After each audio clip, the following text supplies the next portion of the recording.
Alright, hello Minecraft and Infitech fans. So I've got a video here for you guys, the electric blast furnace. Now I've already done one for the original 2U, I'm sorry, the original Infitech 2, but this one's for 2U, Fear of the Night. So there's going to be major differences, don't mix the two guys up, and I'm going to explain a few things that had happened to me while I was doing this. I might post the mishap video as well, where I was trying to power this thing. Now when you first build this thing, you're going to be on low voltage, because you can't make aluminium without this guy. There's just no other way to make it, not without cheating.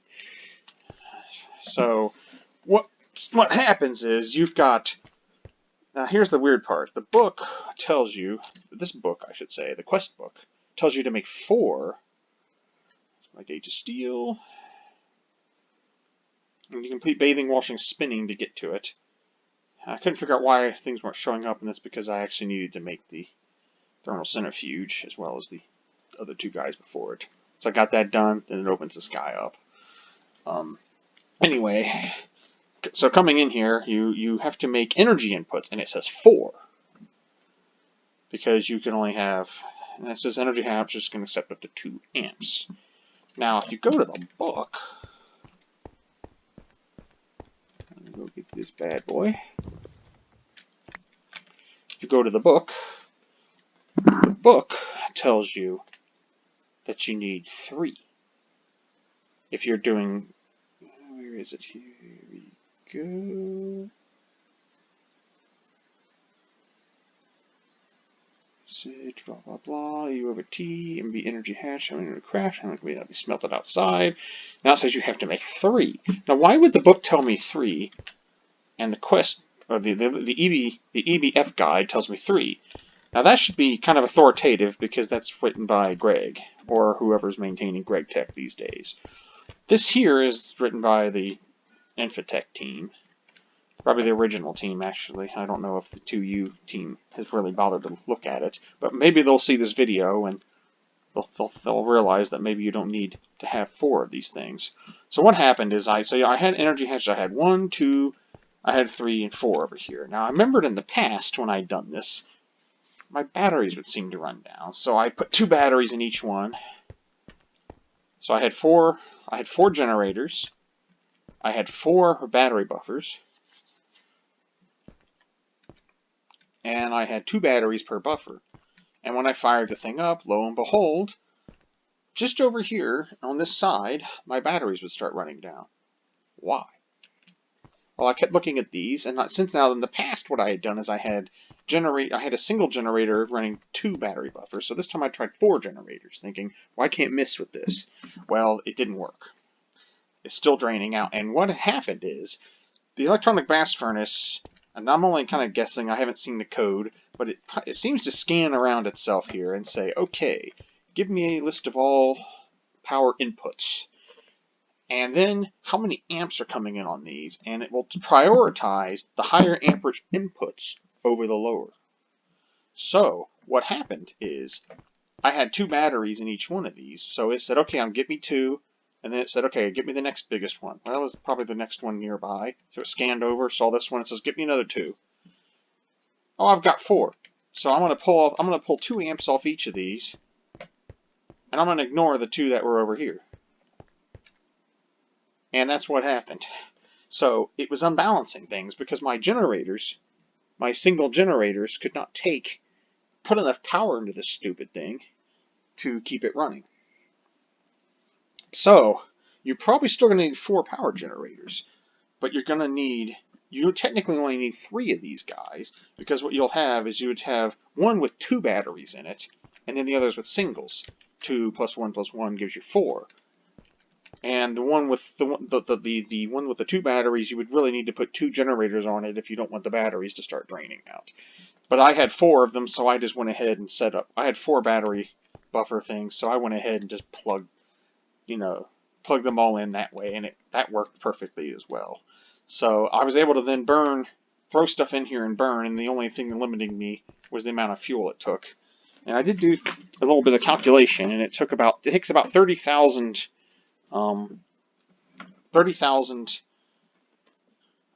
gas per 4 ingots of aluminium. And now that once I got enough stuff to build the MV stuff, I was able to drop down to that. So now now it takes actually just a little bit more gas. You're actually slightly less efficient on this, so you're actually going to use a little bit more gas than with the 4 units. But what you're trading off here is you're not putting out as much pollution. And you don't have to... So, I mean, I could have kept it with just 4. And I don't have to... I had a huge number of pipes as well. I had to put the bucket over here in the middle, and then I had pipes running all over the sides here to, power all that crap. Now I only need 1. So, I can scrap those other machines when I feel like it. Whenever I get an arc furnace, I still have not found diamond, but that's a whole nother topic. But that's what I wanted to talk about right first off. So if you're having frustrations with your batteries running out and losing aluminium in this thing as a result, make sure that you either have 3 with only one of them with 2 amps and the others with 1, or you have 4 battery buffers with and inputs with the 4 amps. So you can save some stuff by you can save some steel by not making making 1 less power input and 1 less battery buffer, and of course 2 less batteries. So you can save some materials that way, but you're still really going to need 4 low voltage gas turbines, at least to get the thing started, if you want to run it without running out of power and pulling your hair. So, okay, that mystery's been solved. Let's talk about this guy now. So, I mean, what's changed? I mean, how much could change with this? I mean, the operation of it is exactly the same as it was before, It's just pretty much exactly the same. Now, the difference, though, is going to be in the recipes. So, I go to aluminium. That'll actually get me the quickest way to get to the blast furnace thing. And you can see that I can smelt some other things down. For example, if you're having trouble finding aluminium, which really shouldn't be a problem, it's pretty common in the world, and it's often very high up, so it's often exposed on rock faces. Sometimes you'll step into a dungeon and it's like the first thing you'll see is a ton of aluminium if it's kind of high up. But if you get rubies, you can always waste a rubies on that, but that's not recommended. Green sapphires. I don't know much other use for them, although this might have a lot more. You obviously want to save your rubies and sapphires, unless that's changed. I mean, I haven't gotten to that deep enough into 2U yet, but I know the green sapphires, I never really had much of a use for them, and I just ended up storing them for the heck of it. Obviously, if you've got some magic stuff set up, you're really better off to use this native aluminum cluster, because you'll get 2 ingots instead of 1. And it's the same EU cost, it's the same amount of time. But if you don't have a magic set up, and I haven't really done much with magic, then yeah, heck with it. You need to really get alchemy set up for that. And usually early on, you're not really set up for that, so you're gonna be slogging through single piles of this stuff. But this is the cheapest really way to do it, unless you've got a good magic setup. Obviously, don't throw impure piles in there. You're gonna pay for it. Anyway, let's go to the other recipes though, and this is where things get interesting. So, you remember things such as limonite, right? Let's see if I can find it. It's cobalite. Oh yeah, cobalite, for example. You'll notice there's something else here. Cobalt oxide, arsenic trioxide. These are new chemicals that are new in 2U. Sulfur dioxide is as well. Now, you're wondering how you get that out. You would actually add an output thing here, and I'm actually planning to do that, and I'm going to set up a pipe here, and then have 3 different barrels. I'm going to capture each gas. Capture the, get a little bit of gas in each barrel individually before you put all 3 of them on there. Otherwise, they're going to spread out. I haven't bothered to do that yet because I haven't really had a need to cook anything yet that's going to be producing those gases. But if you want to save those gases, they're actually part of pollution. And now the muffler matters to a degree. I don't know if pollution has any effects yet, but I do know that the muffler will actually decide how much gas you're going to recover from this operation here. It says 1,000 come out, but that's actually, I think it's divided to some degree. If you're using the lowest tier muffler, you're actually going to get a much smaller amount of gas than if you used a bigger one. And I think the book, let me go find the book. I think they did do a little editing on the book here. Whoever's doing Greg Tech these days. And I think they explained what you get out of it. Just talk about a muffler hatch. Maybe I have to look at the muffler itself. So if you look at the muffler, here we go. 5% of the output of those gases gets cut. So 5% of 1,000 is what I think you'll get. I haven't tried it yet, but like I said, I'm pretty sure that's what you're going to get. The baseline is going to be 1,000. I'm not too worried about those yet because those gases probably don't really have much use for me right now. But let me show you something here. Limonite. You've seen this stuff. It's kind of the crappier way to get iron. You mine this up. You have to throw the whole thing in there. If you grind it up, you can get the hydrogen and oxygen out, but you're going to not get as much iron that way. Well, it turns out that there's a, if you grind that into dust, that there is a recipe for that now, based on the blast furnace. 12 seconds. You can take 2 of these and get 3 iron. That's not too bad.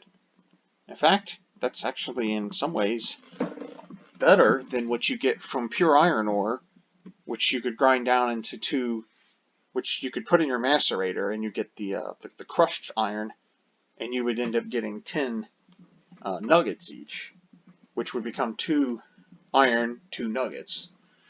Well, so 2 and 2/9 iron. But at this one, when you grind it, you're going to get 2 of these, 2 of the crushed, which you can smash down and clean up or whatever, and to get the dusts. But you do have to throw some carbon in there. But when you do that, you get 3 iron. So you actually, strangely enough, would do better with these. You just have a little more. There's a little more energy cost and a little more time. But yeah, you're going to get better stuff out of it. Wait a minute, you can do that in the primitive blast furnace? Really? 80 seconds, which is a bit of a time. 120 if you're using charcoal. Really? I didn't know that. Okay, we learned something here today. You can take 10 of these with a block of charcoal and get 15. And, 5 minutes? Or is that? That's 10 minutes. Wow. Yeah, only if you want to wait forever. 10 minutes for 15 iron. And that's just iron. You're not even getting steel out of it. But I didn't know you could do that. Holy crap, like a block of Coke. Which is, yikes, quite a bit more than 10 minutes. You're going to get, with 20 of that, you get 30 iron and a big pile of ashes. Okay, I did not know you could do that. I imagine that works in the bronze blast furnace as well, or is that only the primitive one? It just says primitive blast furnace. How curious. I could put one of them back together and play around with it, but it doesn't seem worth the time. But how curious. Well, that's an interesting it's an interesting find. But yeah, I mean, you would actually make much more efficient use, because this is what, 9 pieces of coke smashed together, 20 of the dust, 30 iron. You just have to wait an awful long time. But if you've got nothing better to do, that's interesting. But yeah, so anyway, you can actually use this guy to get this stuff. Hold on, let's get it back to where it was. There we are. Yeah, so you can use this to recover iron fairly quickly, and carbon if you have tons of it, and you probably will at some point, because when you're getting CO2, I have a feeling a lot of use for CO2 is going to be just to whack the carbon off, take the oxygen so you can use it for other things, and then you got extra carbon, put it somewhere else. Or if you get a lot of diamond graphite or something, you can crack that up. You can crack charcoal dust up, whatever you want to crack up in your electrolyzer, and you could feed it into this and get a little bit extra. You can do the same thing with malachite, which I actually want the dust. Okay, in the primitive blast furnace, I wondered, it does do the same thing. Wow, that just blows my mind. I did not know that. I didn't even look. I didn't know as the primitive blast furnace had a interesting. Well, the more you know. Oh, and you get some CO2 out of this too. So you get CO2 gas out, quite a bit of it. And since this already has some of the oxygen in it, you don't get annealed copper though, but you do get copper. So you can turn your malachite into extra copper this way. I don't know if it's more efficient than just wasting a little bit of it and, you know, not caring, but it's good to know. But yeah, this thing has a lot of different recipes that you just, you know, didn't realize existed. Tetrahedrite. You can turn to cupric oxide and sulfur dioxide gas with bits of antimony trioxide dust. So there is a lot of new recipes. Galena can be turned to massicot. Man, they've been busy. Silver and sulfur dioxide. You do have to lose a lot of oxygen to do that. Now, remember in my other game, I had so much oxygen I didn't know what to do with it. Well, guess what? I think I have a use for it now. Pentantolite turns into, or pentlandite turns into garnierite, nickel oxide. So and sulfur dioxide, so you can recover a little bit of stuff out of that. Stibnite can be turned to antimony trioxide. So yeah, there's some interesting stuff. Chalcopyrite and silicon gives you cupric oxide and ferrocyanide dust. And who knows what the hell you use that for, but so now all of a sudden this blast furnace has a lot more options. Maybe enough that it might be worth building another one. And arsenic trioxide and some carbon will get you arsenic and that. So you can have a chain of these if you felt like it. Produce to crack some of the stuff up. Magnetite can now be reduced to iron. It gives you CO2 gas. So this is blank. I wish they'd had I don't know, a color, a glow, a glimmer, something to let you know, because that looked blank. I bet the limonite did the same thing. Banded iron dust, yeah, you're going to get CO2 out of all those. Anything you're putting carbon in, you're probably going to get CO2 as a resultant. Yellow limonite, cupric oxide can be cooked down. So you can even cook some of these byproducts down too. Let's see, basaltic mineral sand. Granitic mineral sand. Oh, I bet if you crush granite and basaltic rock. Oh, interesting. You can actually recover some fun stuff out of these too. So there's some fun and interesting stuff in here. Cobalt oxide. So you've got all kinds of fun stuff you can do here. Cassiterite can be turned into extra tin. You just got to have carbon. Ooh, what's this? Carbon monoxide. Ooh. Silicon dioxide, carbon dust gives you silicon, and then carbon monoxide. And that might be the first. I think I need to make silicon that way. I think that might be the main way you make silicon, or at least one of the ways. Carbon, I don't think it'd be too hard to come by. Massicot dust. So yeah, they have not been playing around too much. Steel. 25 seconds. Oh, that's straight up iron. If you use wrought iron, it's a lot faster. You can anneal copper up. Meteoric iron. Meteoric steel. Copper dust can be cooked straight into annealed copper. So you can just bypass, you can use the dusts and bypass the, so for some reason you've got a bunch of copper dust laying around. So you can, in some case you can cook the actual, interesting. Using meteoric iron is a, using cooking the actual full ink, the full ore thing is going to have a nasty, quicklime. Quicklime with the limonite straight in for 25 seconds. Really? You don't have to macerate. You use quicklime. You don't get any CO2 or anything else, but maybe that's a good thing if you don't want to have to deal with all those byproducts. Pyrite.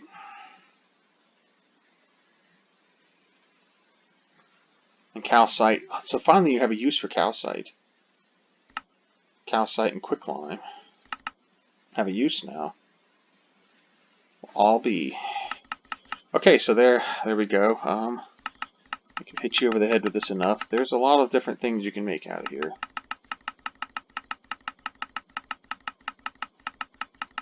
And most of it are getting into a lot of straight up iron ore. That's kind of cool. You can cook those straight up. I don't know. It might be more efficient to just grind them and then cook them that way. But maybe you can save some time doing that. I don't know. Maybe when you get to the higher heat capacities, it'll be better.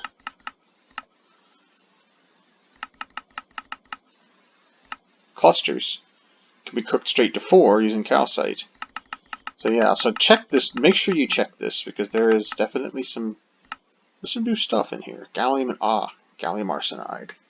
Oh, fun! They're gonna make that. So that's the EBF. So not too much has changed, but there's gonna be a hatch at the top, some new byproducts, and there's a lot of new recipes. I mean, just a ton. And there's a lot of new chemicals you can squeeze out of this guy here. So that's going to be fun.